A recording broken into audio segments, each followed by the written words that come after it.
I hope you're doing well today. Appreciate you joining us. Hope you had a good weekend and a good Lord's Day yesterday. Come on with us to the book of Judges today.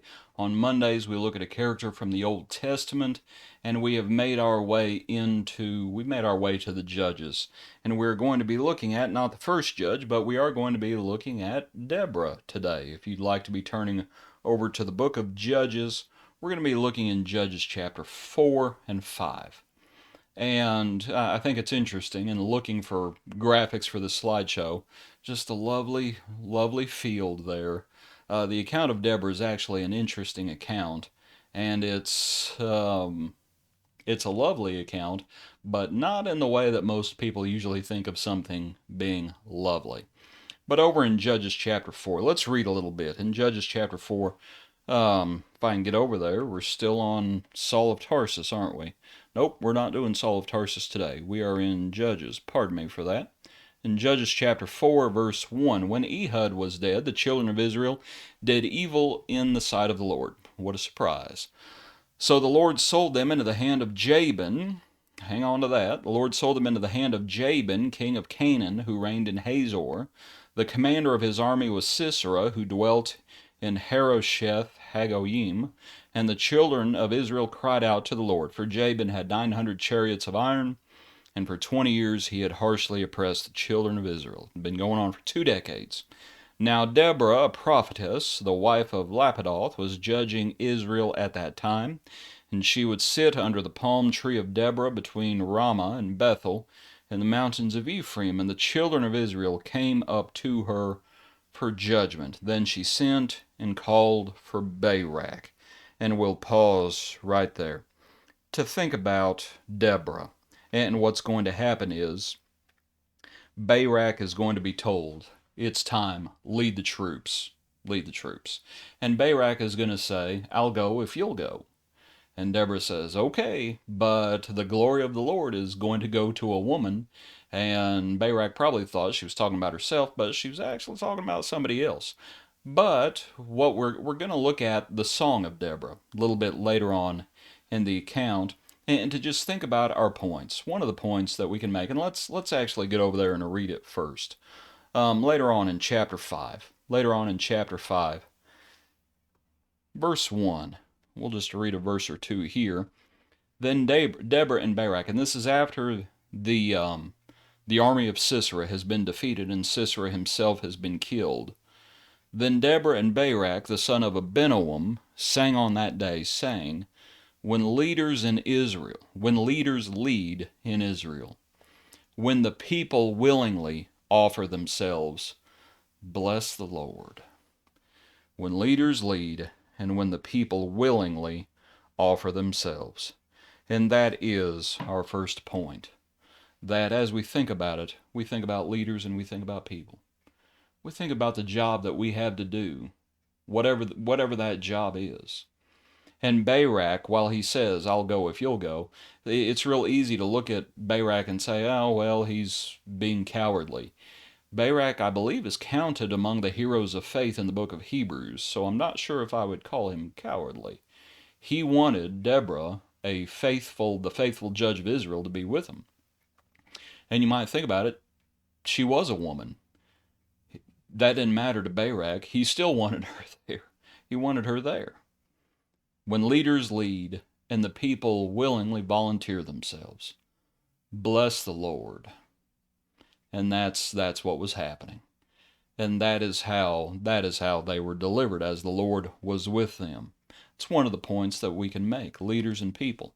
We can also talk about judgment, though. To look back in our passage a little bit later on, in the song, down in verse 10, it says, speak, you who ride on white donkeys, who sit in judges' attire, who walk along the road, far from the noise of archers, among the watering places. There they shall recount the righteous acts of the Lord, the righteous acts for his villagers in Israel. Then the people shall go down to the gates. Speak, you who ride on white donkeys, who sit in judges' attire. Right? What she is calling for judgment. Judgment is a four-letter word to a lot of people. A lot of people have no use for judgment. A lot of people think that in Christians' lives, that in our lives today, that there should be no judgment, that that God is the only one who judges, and if you dare say anything to anybody else that might even remotely step on their toes, well, then you're just judging and you're being unchristian. And that's just simply not the case. Trying to help people. That's what we're trying to do. Trying to help people, simply proclaiming the word of the Lord, and that's how the Lord deals with us, through His word. And that's how it was, as you think about it back then. Those who sit on white donkeys, right, in judges' attire, proclaim the righteous acts of the Lord. Judgment, right? The time for judgment has come to the house of God. If it starts with us, we have that passage. We have leaders and people, we have judgment. Well, what if people don't help? And for this, as you think about, a great battle had happened, and a lot of people did help, right? Leaders led, and people willingly volunteered themselves. But later on in the account, as this is a part of the song, look down a little bit. Look down around verse 15. In verse 15 says, "And the princes of Issachar were with Deborah. As Issachar, so was Barak sent into the valley under his command." Right? Among the divisions of Reuben, there were great resolves of heart. "Why did you sit among the sheepfolds to hear pipings for the flocks? The divisions of Reuben have great searchings of heart. Gilead stayed beyond the Jordan. Why did Dan remain on ships? Asher continued at the seashore and stayed by his inlets. Zebulun is a people who jeopardize their lives to the point of death. Naphtali also, on the heights of the battlefield. Some people did come, and they put their lives in great jeopardy. But some people, they stayed right where they were, and they did not come." Well, what if people don't help? And this is what we face in the church sometimes. You'll have people that they will get on board and they will be gung-ho to do the Lord's work. When people lead and the people willingly volunteer themselves, bless the Lord. And we are thankful for those people and we count on those people. But not everybody is like those people. Some people stay home. Some people don't come when the battle horn sounds out. Well, what if people don't help? That'll be on them. That'll be on them. The battle belongs to the Lord ultimately. But there will be those who don't help. That's just how it always has been, and that's how it will be. And that's just something that's just the truth of the situation. People did not help Deborah and Barak and the others. The battle was still won. The Lord was glorified. You might consider it. There is a time for peace and a time for war. And with this one, we're going to have to read a little bit because it is interesting. To look earlier, there's an account back in chapter 4. And it's where we are introduced to, and if you're not familiar with the account, I would encourage you to read it and go through it slowly and start connecting some of the dots. Look at verse 10.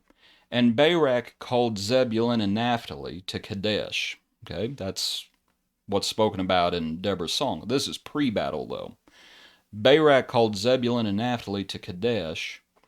He went up with 10,000 men under his command, and Deborah went with him.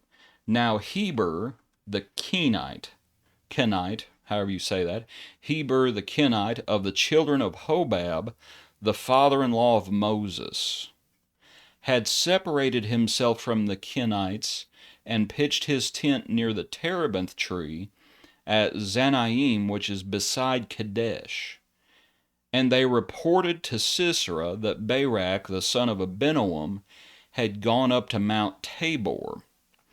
Now, it's interesting because you're not really sure what's going on, and if I understand it correctly, if you look at a map, because the question is, look back at verse 10. Barak calls those people to Kadesh. That's where they're at.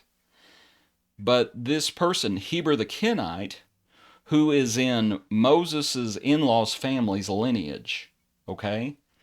He separated himself from the Kenites, so there's something going on here. And he pitches his tent um, near Kadesh, okay? So he knows what's going on, you would think. But they report to Sisera, that would be the enemy commander. They report to Sisera that Barak has gone up to Mount Tabor. Barak has not gone up to Mount Tabor. Barak has gone to Kadesh. So you start seeing, I think, what's going on is, as you think about all's fair in love and war, this person, Heber the Kenite, has given given Sisera some false information, and what it is it's a trap. Sisera, verse 13, gathered together all his chariots, 900 chariots of iron, all the people who are with him, right? Verse 14, Deborah says to Barak, "Up, for this is the day in which the Lord has delivered Sisera into your hand. Has not the Lord gone out before you?" So Barak went down from Mount Tabor. Notice that. Barak went down from Mount Tabor with 10,000 men following him, and the Lord routed Sisera and all his chariots and all his army with the edge of the sword before Barak, and Sisera alighted from his chariot and fled away on foot. But Barak pursued the chariots and the army as far as Harosheth Hagoyim, and all the army of Sisera fell by the edge of the sword. Not a man was left. However, Sisera had fled away on foot to the tent of Jael, the wife of Heber the Kenite.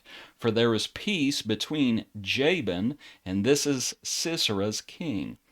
There is peace between Jabin, king of Hazor, and the house of Heber the Kenite. Jael went out to meet Sisera and said to him, "Turn aside, my lord, turn aside to me, do not fear." And when he had turned aside with her into the tent, she covered him with a blanket. Then he said to her, "Please give me a little water to drink, for I'm thirsty." So she opened a jug of milk, gave him a drink, and covered him. And he said to her, "Stand at the door of the tent, and if any man comes and inquires of you and says, 'Is there any man here?' you shall say no."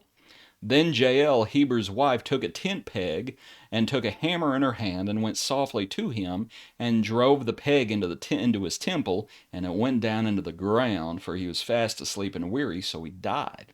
And then as Barak pursued Sisera, Jael came out to meet him and said, "Come, I will show you the man whom you seek." And he went into her tent. There lay Sisera dead with the peg in his temple.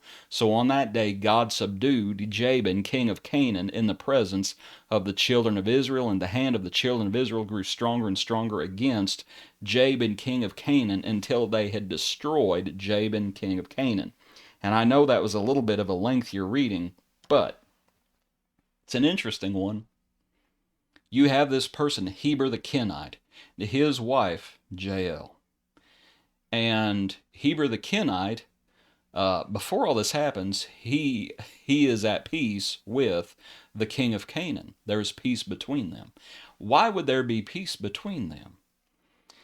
You might simply consider that we are supposed to live peaceably with all men as much as possible.